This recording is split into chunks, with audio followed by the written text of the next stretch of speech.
Are you in love with football? And what about sports betting? Do you want to earn really big money from it? Experts of BetFac prepare dozens of solid and safe predictions with high odds every day, so you can win a lot and stably. Just sign up through the link in the description and punish your bookie.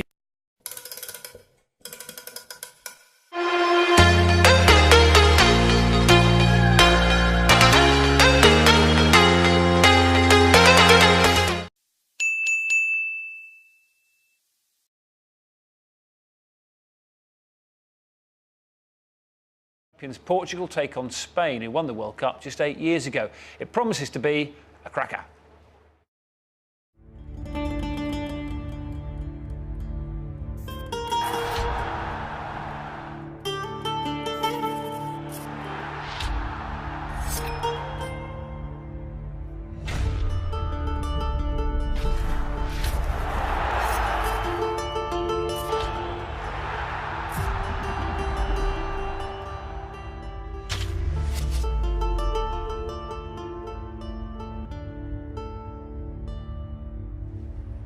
Well, it's going to be great, isn't it? We're used to managers not being around for too long these days, but not many expected Spain to actually sack their coach, Julen Lopetegui, earlier this week, 2 days before their first game. Well, today, this was a packed press conference in Sochi. Everybody wanted to hear from the new man in charge. On the left there, Fernando Hierro, and Sergio Ramos was also in town. Well, we needed to move forward as quickly as possible. These were not pleasant times because Julen Lopetegui was part of this effort. He helped us qualify. I think that the Spanish squad is more important than anything personal, so I think that the sooner that we focus on the World Cup, the better for all. And there are few people more qualified than Fernando Hierro to cover Lopetegui's departure. We need to respect the work that's been carried out over the last 2 weeks. In the run-up to the World Cup, we respect the European champions. We know they have one of the best players in the world. They have a coach with a great deal of experience, players with a lot of experience. But we trust fully in our boys. We're fully fit. We are well prepared. These last 2 weeks of hard work have been quite intense. Well, Steve Wilson is already in Sochi. He'll commentate on tomorrow's game for the BBC, and we grabbed a word with him after training. Well, Steve, the Spaniards are clearly trying to move on, but it doesn't detract from the fact, does it, that just 2 days before they started their World Cup, one of the favourites got rid of the boss?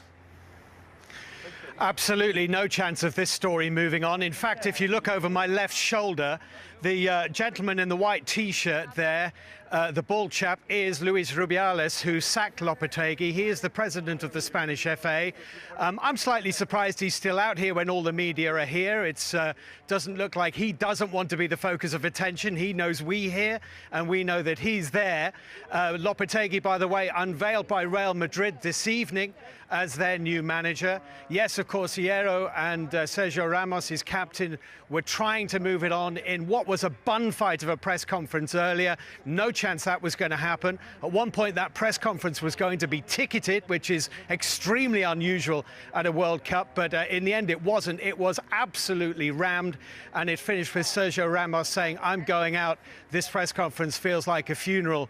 We have a World Cup to play, which should be a wonderful event." And this story is not going to go away.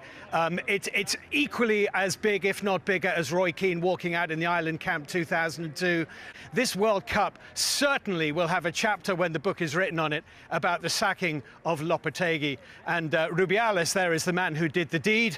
Did you know, Dan, he used to play for Hamilton Academicals? I checked, actually. 4 games for Hamilton Academicals at centre-half, and he lost every single one of them.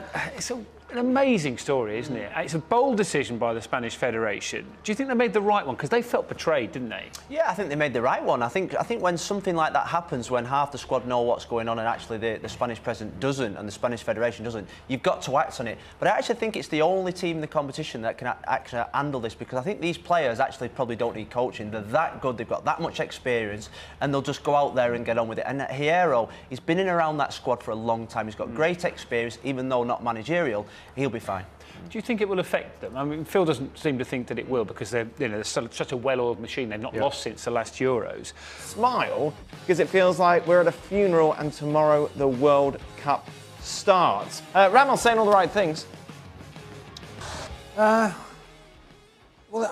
as a player, you just want to get on with it. I mean, of course, it's the talk of the town. It will be the talk of the squad, the Spanish squad. Of course, it is. But just get the damn tournament started. Yeah. Start talking about the football. And if they do beat Portugal, and they are the favourites, it'll be tight. But if they do beat them, then maybe they can put it behind them for a little bit anyway. So much drama. Yeah. How much does it affect you in the locker room? I think he's taking the right approach and taking that leadership role and saying, you know what? There is a World Cup to play. So regardless of what else is going on, whether Lopetegui is here, Fernando Hierro's coming, he's going, and Rubiales, Florentino Perez, all the storylines that are going around, we are the ones that step on the field.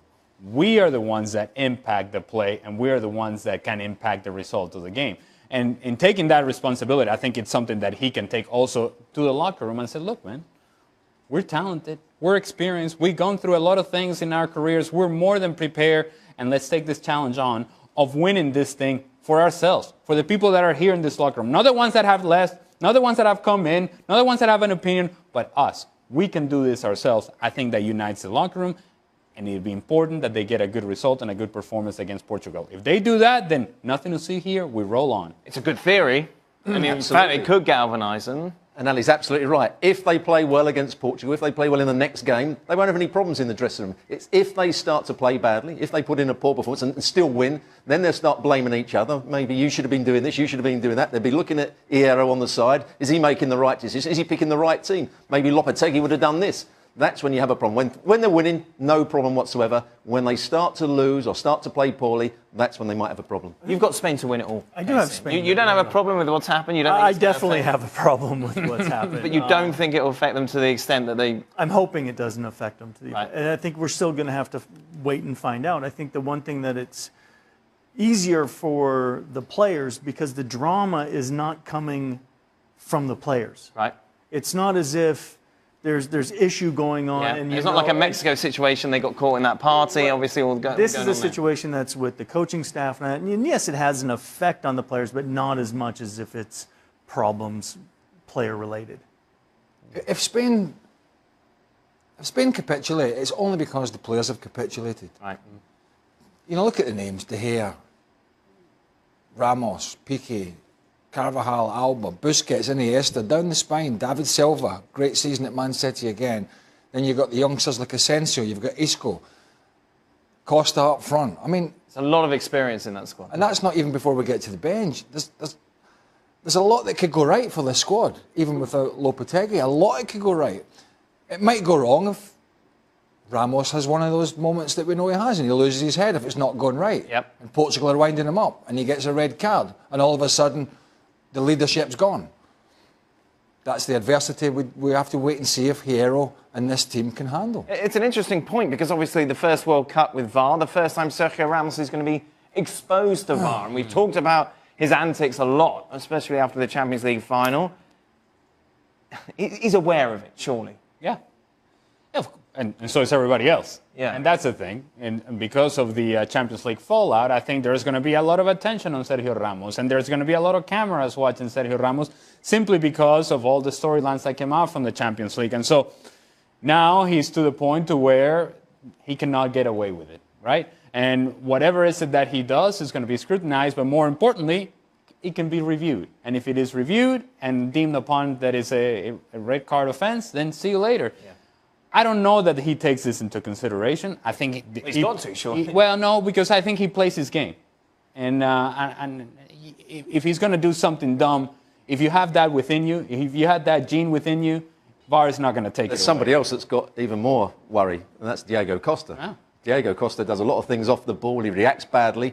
And that's when you haven't got a manager, I know Hierro's taken over, who's going to take control of that? Who's going to make sure he doesn't do those sort of things? Because that's what Diego Costa has done time and time again. He plays right to the limits.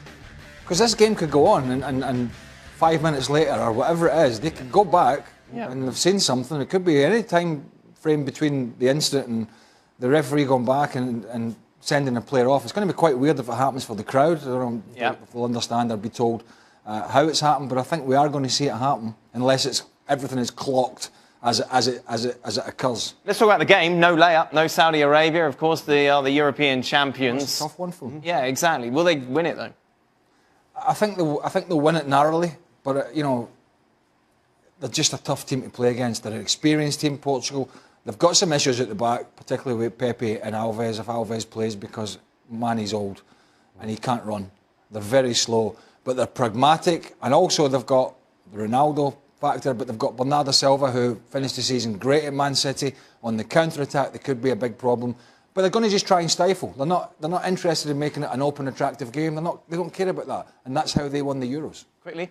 Spain will win, I think. Still think they've got enough quality in their team to beat them. Yeah, I think they'll get the focus together to beat Portugal.